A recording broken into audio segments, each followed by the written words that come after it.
Independent journalist Michael Shellenberger has been digging into the digital ID issue. He just released a lengthy piece on this on his Substack called Public. He joins us now with his thoughts. Michael, look, the argument is it's like it'll help thwart illegal immigration, ID fraud, streamline healthcare services. Sounds fantastic. What the heck's the problem? Right. Hey, great to be with you, Laura. Yeah, I mean, another conspiracy theory that has started coming true. I mean, we saw this announcement in September. It took everybody by surprise.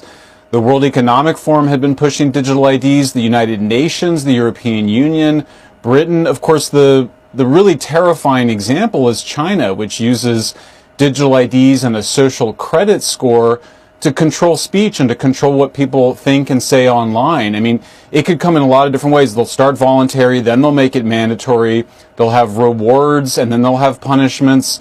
It's quite terrifying. And when you just listen to what the advocates for digital IDs say, it's terrifying. And, you know, Laura, one thing I learned from this last round of investigations is that this is a huge cybersecurity threat. The idea that, I mean, imagine if you get hacked in one of the many websites that you log into. Imagine everything suddenly being hacked because it's all centralized in a single place. That cybersecurity threat alone ought to be enough to kill the digital ID. But again, this is potentially digital totalitarianism. All been there before, rushing to get to the airport when you suddenly realize you forgot your passport. Well, Apple says it's got you covered. The company launching a new feature yesterday. It's called Digital ID. It's a way to carry a copy of your passport on your iPhone or Apple Watch. The ID is then stored in your Apple Wallet.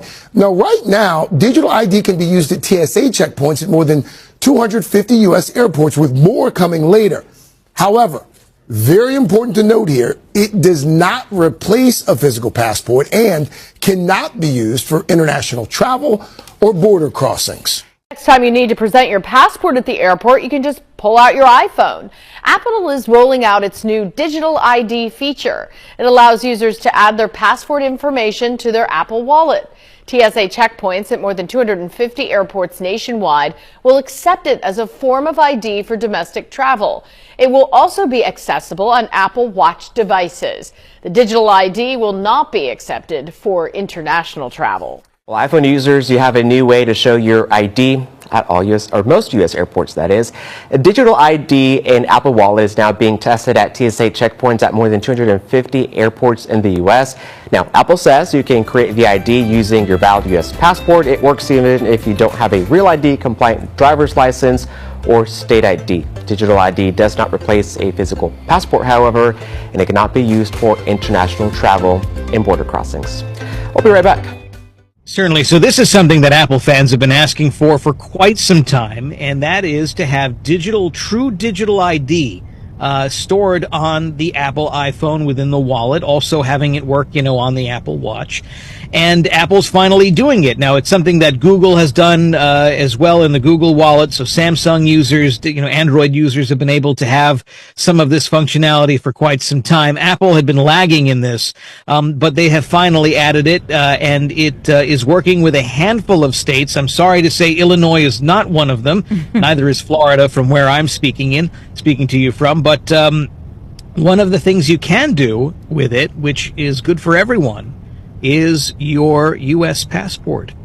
It is workable with the Apple Digital ID. So you go into the Apple Wallet, you add as if you were adding a card, and it gives you an option to add an ID card and select the one you want to add. If you want to add your U.S. passport, if you want to add one of the IDs, driver licenses or non-driver IDs from one of the states that is listed, you go ahead and do it. I added my passport just last night to my brand new, by the way, Apple iPhone 17 Pro Max.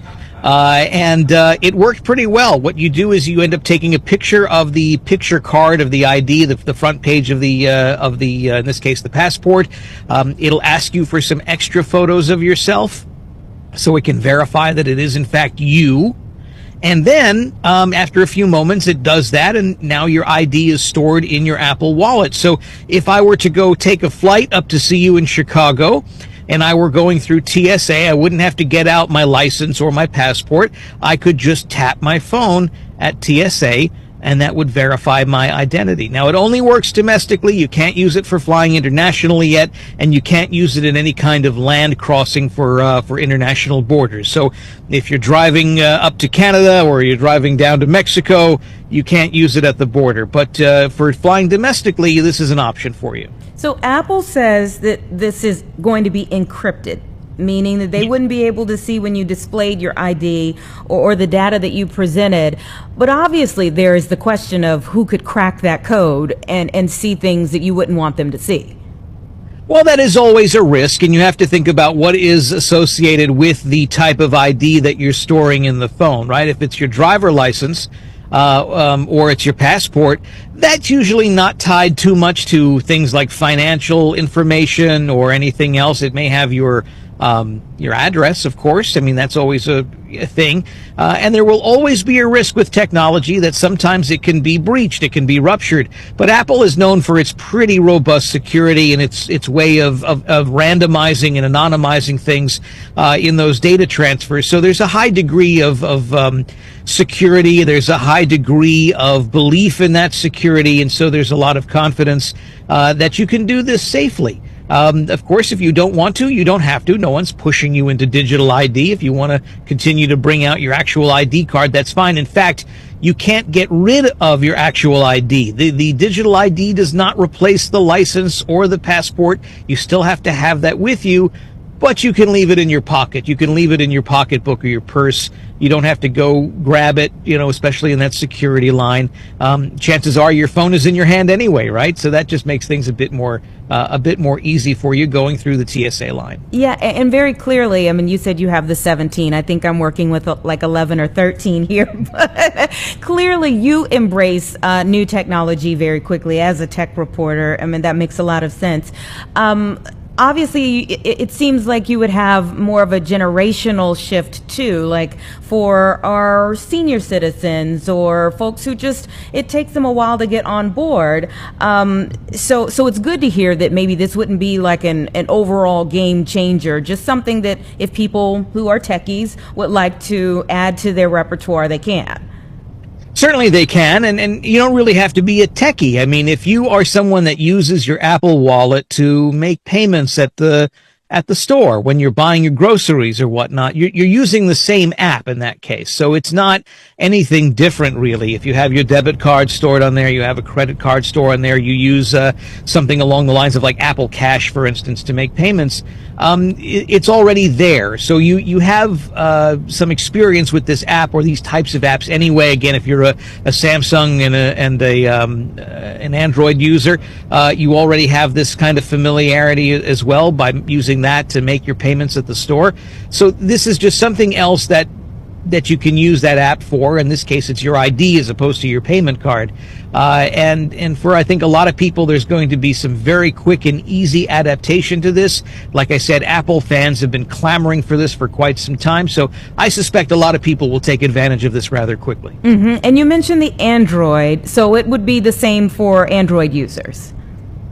Certainly. I mean, Android is a Google product. There's the Google Wallet. It has the capability for handling IDs like passports and, again, some state-issued IDs like driver licenses, depending upon the state. So if you are already familiar with that, adding this to that is not going to be any really different, I think, to you. I think you're going to have a pretty easy time adapting. But again, the Android users have been doing this for a while. Apple is sort of catching up here. But it's just the new way of doing things. We are moving further and further into the digital only space or digital focus space, and more people want this kind of stuff. They want to have all of their things in just that little small box that they're carrying, and that they can tap it or whatnot. And in some cases, they can even use a wearable, a watch, for instance. This has the Apple Wallet on it as well, and I can just pull up the ID and tap that instead of even bringing out my phone. My phone can stay in my wallet, it can stay in my bag, whatever the case is at TSA. I already use the watch to pay, like I said, for groceries. I'm checking out at the grocery store. I tap the watch to the little payment, the same thing where you would swipe a card, and the payment goes through. It doesn't really have a problem, and I think more and more people are going to go with that.